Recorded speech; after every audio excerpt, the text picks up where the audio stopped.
Welcome back to my channel, DNA worm castings, also known as Hawkesbury worms. This is a Christmas special on tips over the Christmas period to show and educate people over Christmas how not to kill the worms and look after them. Now, most people have bought worms off me or elsewhere. They will, depending where they live, example for myself, I've ordered worms. If they come in your mail and they've been in the sun on a hot day, when you receive them, you get excited, you want to look at them, etc. You put them in a cool spot, not the cold spot. Don't put them in the fridge or anything like that.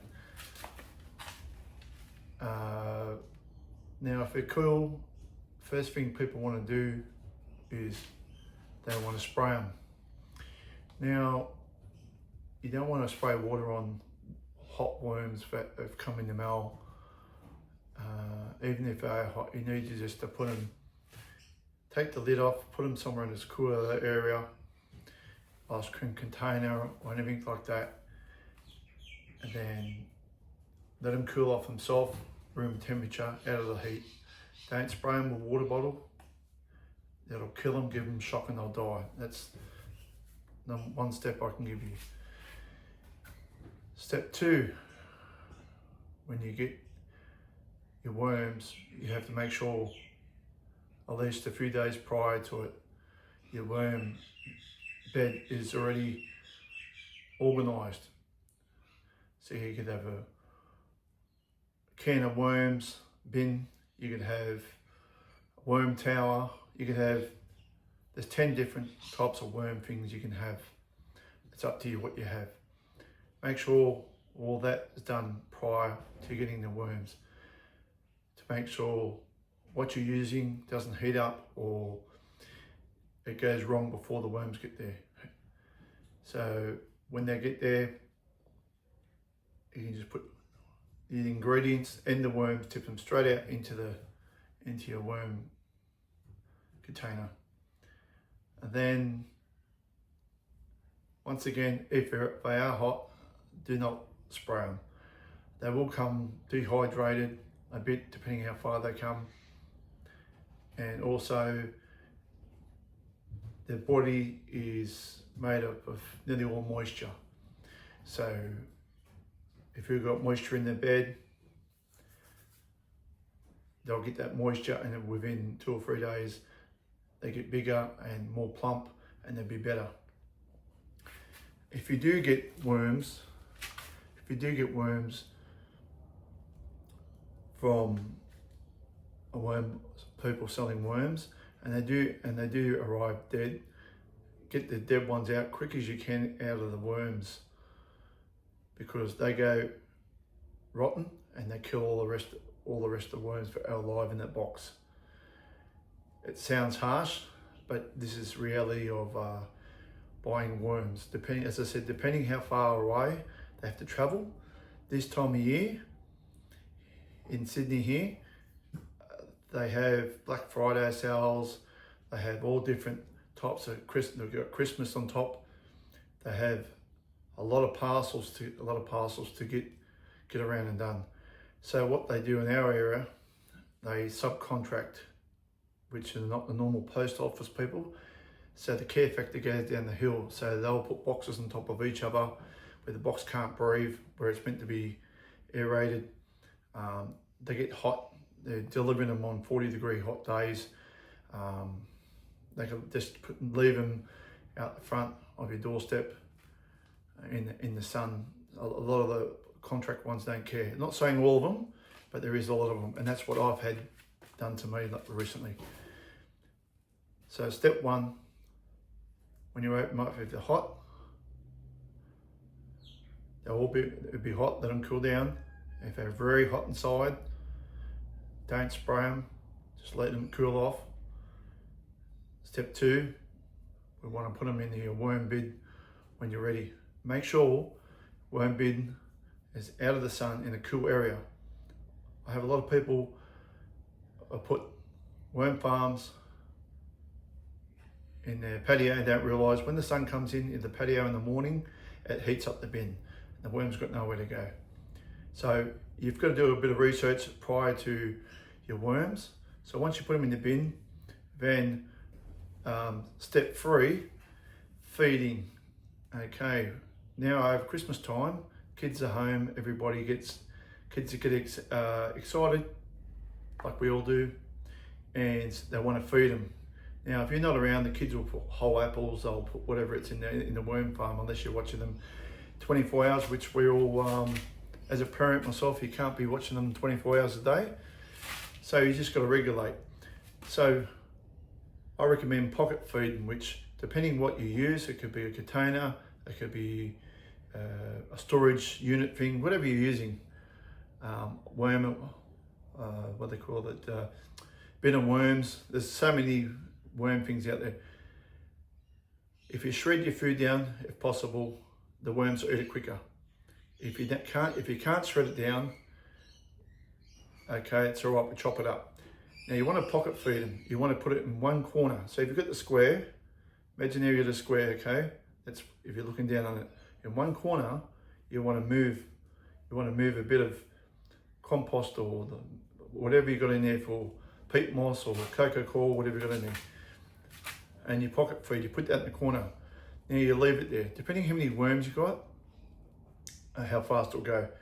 Then you will know how quick to eat it. So it might be every fortnight, might be every week, and you can put a bit more in each, and then change your pockets around. That way, if it heats up, the worms can, out of the square, the worms can move away. If it's up, food's up here, they can move away from it. Okay, whatever direction. So you're saving them, okay?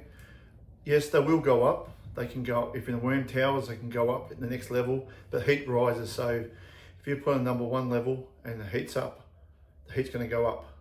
So the next 2 levels are gonna get heated up. So most worm bins just start with 1 level, and then after a while, your next level, etc., etc. That's what they call the worm tower. I don't use them myself. I've got one here I use now and then, but because I've got a bigger setup. All right. Now, if you have any questions, comments about feeding or any of the subjects I talk about today on my Christmas special, leave it in comments and I'll get back to you. It could be good or bad. You might disagree, you might agree with me.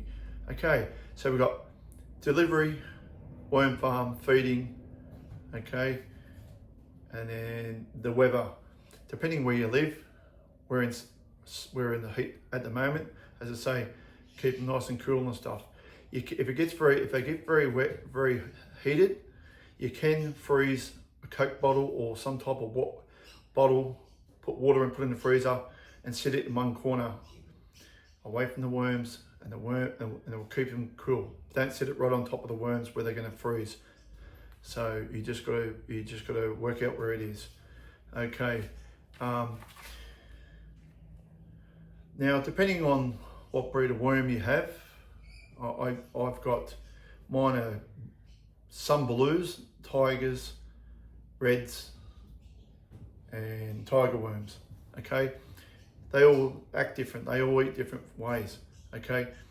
Now the theory is, people say if you buy 1 kilo of worms, they're going to eat 1 kilo of food, which is not true. Trust me, I've tried that. It doesn't work. All you do is kill 1 kilo of worms. Okay. If there's a mistake they made out of worm farming, I've done it and I've tried it, and it's cost me money. Now, if you've got a kilo of worms, most people won't. Let's say 250 grams of worms. Okay, you want to put probably half of that in your worm farm. You're not going to measure it. You can go by eye. You're not going to measure everything unless it's on. Most people just go by eye. Now, when it comes to fruits and stuff, orange peels, onions, you don't want to feed them dairy because it'll go off. You don't want to put meat in there because it'll attract maggots and stuff. Okay, you don't want dairy, you don't want meat. Okay, or milk, anything like that. Cheeses, no. You don't want to put that in there. Bigger setups can get away with it, like myself, because it's a bigger area they can get away. But small area, it'll kill them. And you'll have every rat and every type of fly and maggot going for your house. Now, if you go away for Christmas and you have your worm farm and you've done all the steps I've said, shade, the feed's right, moisture's right. Okay, with the moisture, whatever you're using, if you ring it between your fingers, it should come out a few drops, and that's the right moisture. Okay, now that could be cocoa coir, it could be peat moss, it could be shredded up cardboard, it could be numerous things. Okay, aged horse manure, cow manure, stuff like that. Now, when you have ink set up, cool spot, once you feed them, you can go away for a week or two, sometimes even more, and they won't die. As long as they've got the moisture, the feed, not too much feed, and they're in the shade, they'll be fine. Okay. Now, over Christmas, you have a lot of scraps. You have people come over, family come over, and they're, eating. You eat more than you normally should and get, put a few kilos on like we all do. Now, you have more scraps than normal. So you got to be careful, once again, you don't overfeed. Now, if you're really worried about it and you want to not throw those scraps out, which you can feed the worms, cut them up, put them in the sandwich bag, some type of bag, seal it, put them in the freezer. Now, you put them in the freezer will it'll break down the cells, etc. So when you come back from holiday and you're looking for something for the worms to feed on, you just open one of them, tip it out. It'll be nice and cool, because you wouldn't do it in winter, but it's summer where we are, or warmer weather. It'll melt and it'll break down quicker, they'll eat it quicker.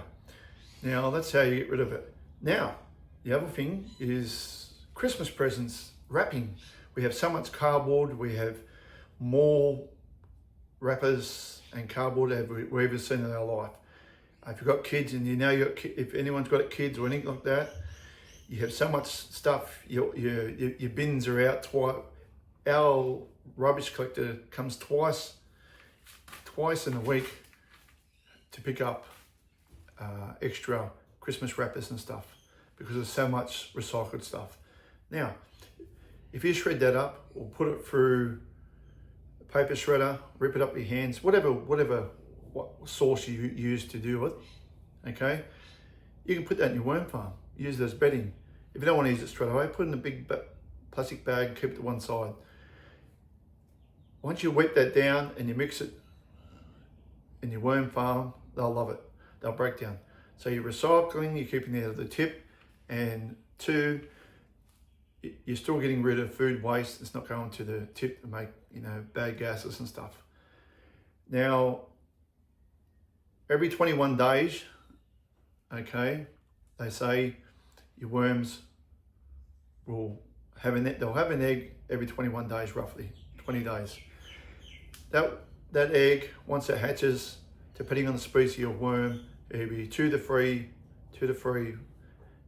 babies. Sometimes they say 5, but no one's ever actually sat there and looked at them and watched it, how many come out.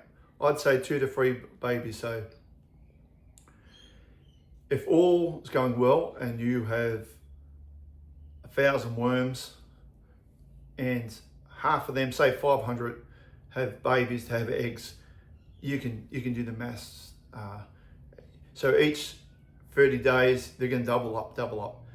Now, if it comes to that and the worm bin gets too full, if you've got a tower, they'll just move up. Now, worms will self-regulate where they know they're smarter than humans. They know when to stop breeding, when they can't afford, there's not enough food source or not enough room. So they'll stop breeding themselves. So they'll cease breeding. So you haven't got to worry about that. If you get too many of them, well, you can always use a second worm bin. Now, in the future videos, I'm going to make some very cheap sources of worm bins for parents that don't want to spend $200 or $300 setting up a worm farm. So I'll show them how to do that. I have to thank all the people that support my channel and been watching me. I don't make many videos because it's not much to video in my line of worm breeding. I have got bigger from last year, a little bit bigger, more people, but people come and go buying worms. But my name is starting to get out there, social media, word of mouth, etc. So I've got more people that want worms than I can breed. So that's a good thing. So next year, I've got another video. I'll show my setup. I've been breeding a lot of red wrigglers. It's a breed of worm, composting worm, and I've been breeding just that itself, and it seems to be selling very well, and people are happy using them as fishing and composting. So next year's a new thing. So yes, so I hope all these tips can help you, because it can be a stressful time, Christmas, and kids want to know everything and about worms and stuff. So if you do get a worm farm and you have to go away, if you listen to the steps I say, okay, when you first get them, so we got delivery, keep them in the cool spot, don't think you add water to it because you'll shock them. Even if they're not hot, don't put water on them. Put them in a moist bed, and then they'll suck up like a sponge all the water and they'll get bigger. Step 2, put them in the shaded area. Make sure in the mornings, etc., you can see where the sun changes each side of your house. Okay. Step 3 is keeping an eye on the young ones, the kids, but they don't overfeed it. It happens. And step 4 is no dairy, citrus, oils, meat especially, stuff like that. There's people out there that say, oh, you can feed that to them. If you're a beginning worm farmer, listen to me. If you've got the time to listen to me, these 3 things, dairy, meat, and say a lot of orange peels, etc. You don't want too much. Citrus, you can get away with a little bit, not much. Don't put a heap, if you've got 3 kids and they all had oranges and you pile the whole peel in there and you got one single tray, the only way I can describe citrus to a worm is to say, if you have a cut on the bottom of inside your lip and you have an orange and that stinging effect you'll have on your lip, that's what a worm will have to go through times 100, whatever, because their skin's very, very fragile. Okay, so this is how we know and do it. Now, leave your opinion in comments. As I said, thank you for everyone who's purchased. Thank all the people on YouTube that has been following me. All my friends and all my worm nerds and worm addicts in America. A few in Australia. I've got a couple in Africa, South Africa, but I'm going to make some more videos about what they do for worm farming and stuff. That's in the net. That's in some more different videos. And yes, so I thought I'd make this a little bit quick video, a Christmas special, to hopefully it helps you and your kids over Christmas with your worms. And if you've got any questions, you like, subscribe if you want, comment, and let me know if you've got a worm farm and any questions you want to ask, and I should be able to answer them for you. But the basic things is what we spoke about already. And in the new year, as you can see behind me here, my worm farm, Hawkesbury Worms, www.hawkesburyworms.com.au. That is my website. You can go on that and you can order worms. You can order worms off there. Email me first, because sometimes with a website, I can't put sold on the website. The people who made the website are not easy to get hold of. So sometimes people order them and pay, and I've got to tell them I'm out at the present time. But it's simple email, have you got worms at the present time, and I can email you back. Okay. So everybody stay safe at Christmas, over Christmas. Enjoy your family and loved ones. And once again, thank you for all the people that have purchased worms off me this year. People that I've sold some towards Maitland, Glenbrook, all over the place, even Tasmania. So the word must be getting out that I've got some good worms or something like that. Okay. Have a Merry Christmas. God bless. Stay safe. And I'll see you in my next video in the new year.